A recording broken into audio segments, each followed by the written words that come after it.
मेरे दादाजी गांव के सरदार थे। गांव में जिस किसी की भी शादी होती, उनके घर वाले एक रात के लिए अपनी दुल्हन हमारी हवेली भेज देते थे। सुबह दादाजी दुल्हन को एक गिफ्ट देकर वापस भेज देते और वह दुल्हन वो गिफ्ट किसी को ना दिखाती थी और 9 महीने के बाद वह लड़की गर्भवती हो जाती थी। एक दिन गांव में एक दुल्हन आई। उसको मैं अपने कमरे में बंद करके खुद उसकी जगह दुल्हन बनकर दादाजी के कमरे में चली गई। जब कमरे में गई तो सब लाइटें बंद थी और फिर दादाजी ने मेरे साथ ऐसा काम किया कि मेरी चीखें निकल गई। गांव में मेरे दादा की बहुत इज्जत थी। उन्हें सब बड़ा मानते थे। बहुत लोगों की मदद भी करते थे। हमारे गांव में एक अजीब सा रिवाज था। जब भी किसी लड़की की शादी होती, वह हमारे महल में पहली रात के लिए दुल्हन बनकर आती थी। सुबह एक तोहफा दादा देते तो वह तोहफा लेकर वापस चली जाती। उसके ठीक 9 माह बाद वह लड़की गर्भवती हो जाती। अब तो मेरी उम्र भी 25 साल हो चुकी थी। मैंने बहुत बार मम्मी से यह बात जानने की कोशिश भी की, लेकिन वह कुछ भी नहीं बताती थी। इस बार मेरी बचपन की सहेली की शादी थी। विनीता और मेरी बहुत गहरी दोस्ती थी। रिवाज के मुताबिक वह भी रुखसत होकर दादा के कमरे में बैठ गई। मैं सुबह ही नीचे उतर गई। मेरी दोस्त कमरे से बाहर आई तो उसके हाथ में एक तोहफे का डब्बा था।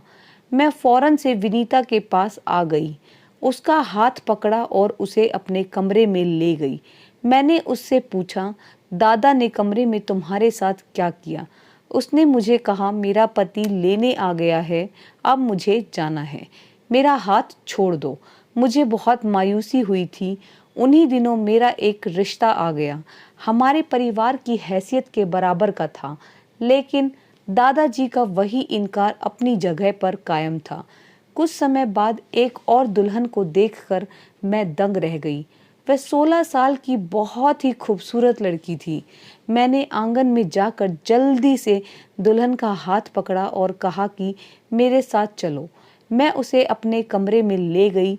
मैंने जल्दी से उसका दुपट्टा उतारा और खुद पर डाल लिया और फिर मुझे दादा के कमरे में बिठा दिया गया।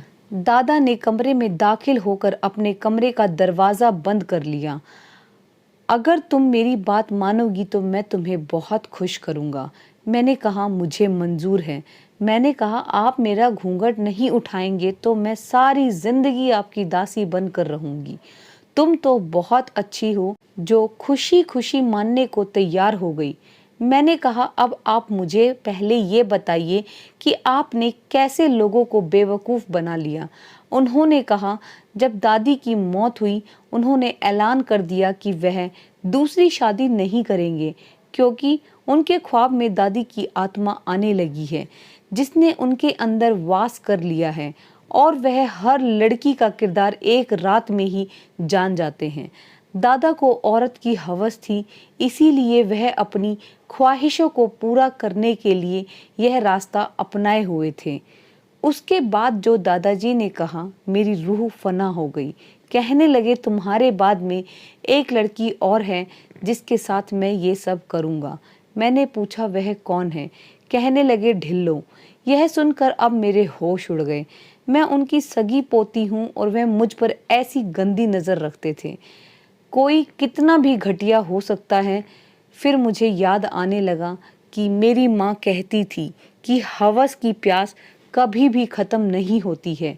मेरे पास मोबाइल मौजूद था। दादा की सारी सच्चाई मैं रिकॉर्ड कर चुकी थी। मैंने आंसू बहाते हुए अपना घूंघट ऊपर कर लिया और उनसे कहा, आप ये नेकी का चोला पहने कब से लड़कियों के साथ गुनाह कर रहे हैं? आपको जरा भी शर्म नहीं आई? दादा के रंग उड़ गए। मैं बेड से उठकर कमरे से बाहर निकल आई और शोर मचाकर मैंने सबको इकट्ठा कर लिया। रिकॉर्डिंग मैंने अब सबको सुना दी। गांव में भी यह बात आग की तरह फैल गई। दादा को सजाए मौत सुनाई गई। मुझे इस बात का जरा भी अफसोस नहीं था, क्योंकि मैंने गलत को खत्म किया था और लोगों को यह भी समझाने की कोशिश की थी कि ऐसे किसी की बातों में आकर अपनी बेटियों को किसी के सामने उसकी हवस का शिकार ना बनाए। दोस्तों, कहानी का सार सिर्फ इतना ही है कि अंधविश्वास पर विश्वास नहीं करना चाहिए और अपनी बहू बेटियों को ऐसे किसी के भी हवाले नहीं करना चाहिए। दोस्तों, उम्मीद करती हूँ कहानी आप सभी को पसंद आई होगी। कहानी पसंद आई है तो चैनल को ज़्यादा से ज़्यादा सपोर्ट करके प्यार दीजिए। मिलते हैं आपसे फिर से एक और अच्छी और नई कहानी के साथ। धन्यवाद दोस्तों।